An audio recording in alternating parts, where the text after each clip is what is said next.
Baik, kita lanjutkan ke video berikutnya. Kita sekarang membuat atau mempelajari peta kernaf untuk 4 variabel ya. Peta kernaf untuk 4 variabel. Maka caranya adalah kalau kita punya 4 variabel berarti kita punya 2 pangkat 4 kotak, yaitu sama dengan 16 ya, 16 kotak. Maka kita lihat di sini kotaknya 16 nih, 1 2 3 4 5 6 7 sampai 16 kotak. Maka kita punya 4 variabel, berarti kita punya 4 variabel, kita beri namanya A, kemudian B, C, dan D. Maka caranya adalah kita buat aja AB-nya di sini, misalnya nih, AB-nya di sini, CD-nya di sini. Kita buat nilai AB-nya bisa 00, 01, 11, 10. Juga CD-nya 00, 01, 11, 10. Ya. Di sini adalah minterm 0. Kenapa minterm 0? Karena nilainya 0000 itu kalau diubah dalam desimal jadi 0. Kenapa di sini mintermnya 13 gitu? Karena di sini adalah AB-nya 1101. Jadi AB-nya 11, CD-nya 01, maka ABCD-nya adalah 1101. Nah, ini kalau kita ubah ke dalam desimal, ini nilainya 13. Coba aja kalian ubah sendiri ya. Maka mintermnya, posisi minterm itu adalah 13, di sini 15, ini jangan bingung. Kenapa ini posisinya beda-beda, nilai 7, di sini 15, ini yang sesuai dengan nilai ABCD-nya. Di sini 01, 11, itu kan nilainya 7 gitu ya. Dan seterusnya. Nah, sekarang coba kita bagaimana mengubah peta kernel 4 variabel ya. Sebagai contoh, ini ada suatu fungsi yang merupakan memiliki minterm di posisi 0, di posisi ya, posisi 0, posisi 2, posisi 8, posisi 10, posisi 12, posisi 14. Ya. Sekarang kita buat aja ABCD-nya seperti ini, yaitu ABCD seperti ini, 00, 01, 11, 10, 00, 01, 110. Di manakah posisinya 0, 1? Di posisi 0 mana? Di sini nilai posisi 0 nih. Di sini. Maka kita beri nilai 1 di sini. Nah, itu. Nilai 1. Kemudian posisi 2 di mana? Posisi 2 itu adalah di sini, yaitu posisi 2 itu di sini.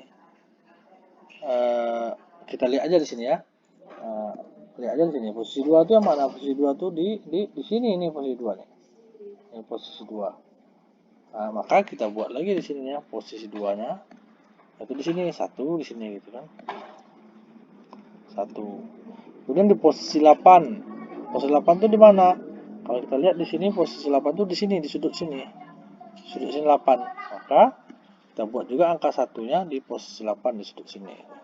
Dan seterusnya di posisi 10, 12, 14 sehingga kita dapatkan nilai 1 itu di sini, di sini, di sini. Kemudian yang lainnya ini, ya kotak-kotak lainnya bisa kita kosongkan atau kita isi 0 boleh juga. Tapi dikosongkan boleh juga supaya tidak bingung gitu. Di 0 kan boleh juga.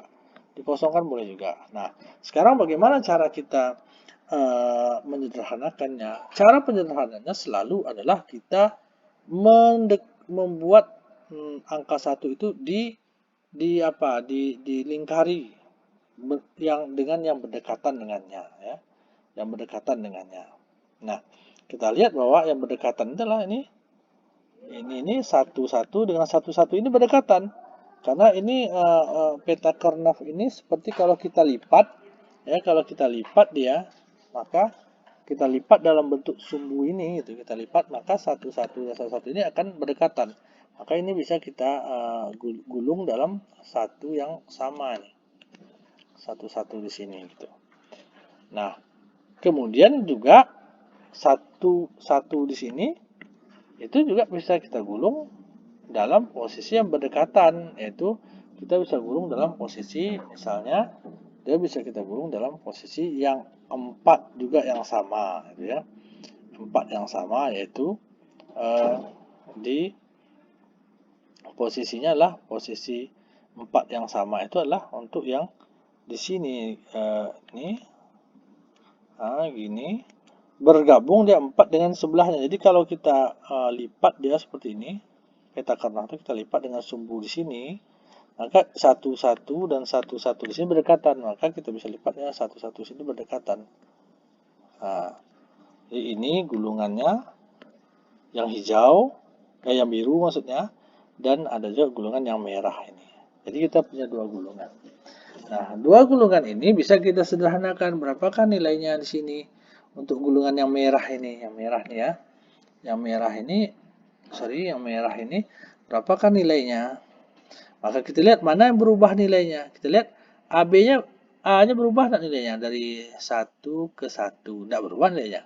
B-nya berubah, B-nya berubah 1 ke 0. Maka A-nya tidak berubah. Maka kita buat dulu A.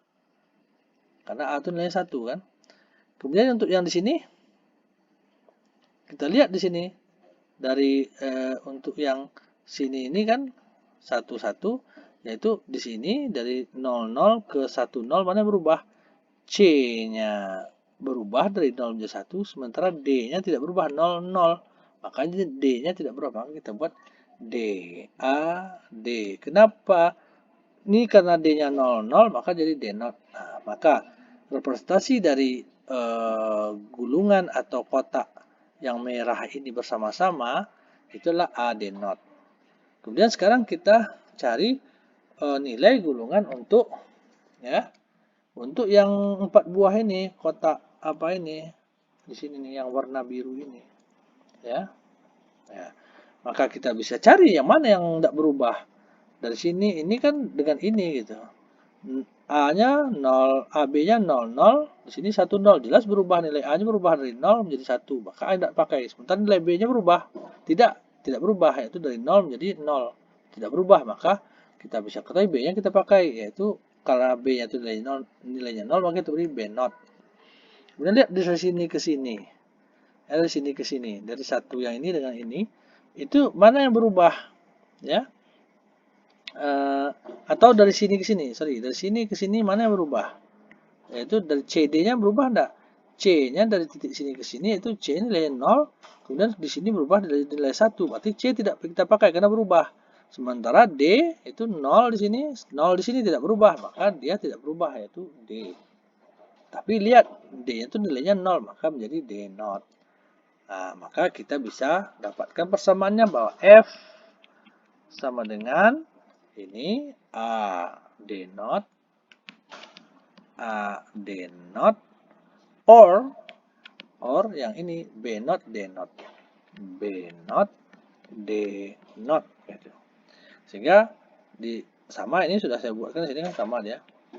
Sehingga itulah cara penyederhanaannya. Yang jelas cara penyederhanaan itulah kita mencari satu yang berdekatan. Tetapi kalau dia di tepi seperti ini berarti dia berdekatan ya, satu sini itu berdekatan dengan satu yang di sebelah sini gitu. Begitu juga satu sini itu berdekatan dengan satu yang sebelah sini gitu. Karena berdekatan itu apabila kita gulung dia berdekatan gitu. Sini juga berdekatan dengan sini. Tapi kalau satu yang di sini, nah itu tidak bisa kita katakan satu ini berdekatan dengan sini. Karena dia tidak sejajar, dia diagonal gitu ya. Oke, kita lanjutkan ke video berikutnya.